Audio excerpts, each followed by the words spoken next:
Okay, good morning po mga kabiyahero. So muli, nandito po tayo sa parking area ng Aguinaldo Shrine dito po sa bayan ng Kawit sa lalawigan ng Cavite. So ito po yung second destination, ito pong ating mga pasahero.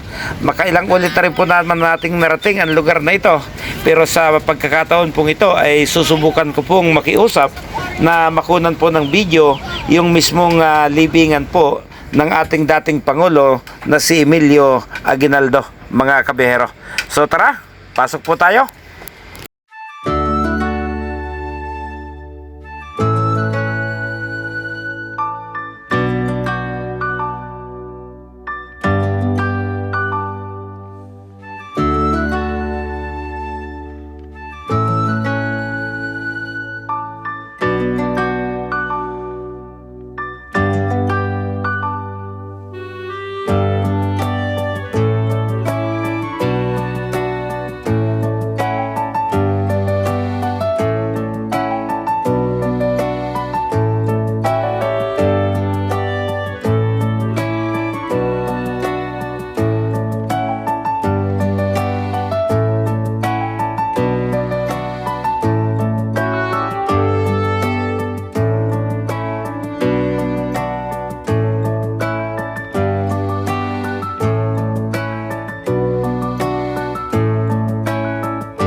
So okay mga kabihero, binigyan po tayo ng pahintulot ng istapo dito sa Aguinaldo Shrine na makakuha po ng ilang video dito po sa vicinity ng dating bahay po ng ating kauna-unahang Pangulo na si Pangulong Emilio Aguinaldo.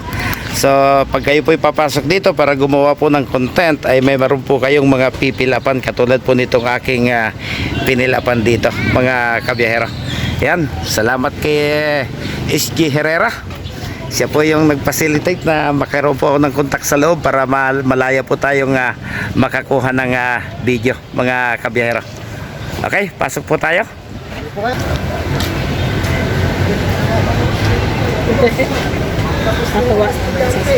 Sabay pasok ng mga ano.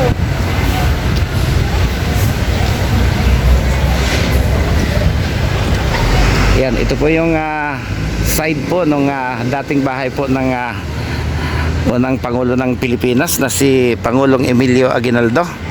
So kapag group tour po ay dito kayo papasok. Ayan. So pwede naman daw po tayong pumasok sa loob para kumuha ng video. Kaya lang hindi po natin sarili yung ating oras dahil tayo po nagmaneho nitong mga estudyante po. So hindi po natin masusulo yung oras para maihatid po sa inyo ng maayos yung loob ng bahay. So siguro pagdating ng araw maglalaan po tayo ng oras na talagang tayo lang yung magtutungo rito para sadyain ang lugar na ito mga kabiyahero. But as far as you remember, So ito po yung ilan sa mga pasahero natin mula sa Chiang Kai-shek College. Yan. So mga kabihero, sinikap lang po nating makarating dito para maihatid po sa inyo yung pong puntod ng dating Pangulong Emilio Aguinaldo mga kabihero. So dito po siya nakahimlay. So yan, si Emilio Aguinaldo pinanganak noong 1869 at nahimlay po rito noong 1964, isang taon bago po tayo ipanganak mga kabihero. So dito po siya nakalibing.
Okay, nakuha na po natin yung gusto nating kunan mga kabiyero.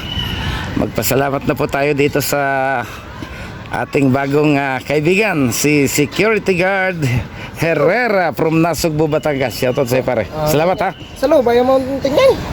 Dapat kasi pagpapasok ako sa loob pare, sarili ko talaga yung oras, hindi yung may dala akong pasahero. Okay. Kasi hindi natin maaayos eh. Siyempre maraming papasyalan. No? Salamat pare, salamat. Okay. Pook ng pagpapahayag ng kasarinlan ng Pilipinas. Noong Hunyo 12, 1898, buhat sa gitnang bintana ng orihinal na tahanan ng mga Aguinaldo y Pami, Pangulo ng unang Republika ng Pilipinas at puno ng himagsikang Pilipino laban sa Espanya at sa Amerika, ang kasarinlan ng Pilipinas sa pamamagitan ng pagbasa ng Acta de la Proclamación de la Independencia del Pueblo Filipino na isinulat ni Ambrosio Rianzares Bautista. Sa pagkakataong ito, ang watawat ng Pilipinas na tinahi ni Doña Marcela Marino de Agoncillo sa Hong Kong ay opisyal na iwinigayway, habang buong pagmamalaking tinutugtog ng banda ng San Francisco de Malabon ang Marcha Nacional Pilipina, ngayoy pambansang awit ng Pilipinas na kinatha ni Julian Felipe. Ang tandang pangkasaysayang ito ay iniaalay ng sasambayanang Pilipino sa pagdiriwang ng 100 taon ng pagpapahayag ng kasarinlan ng Pilipinas. Inalisan ng tabing ng kagalang-galang na Pangulong Fidel Valdez Ramos noong Hunyo 12, 1998.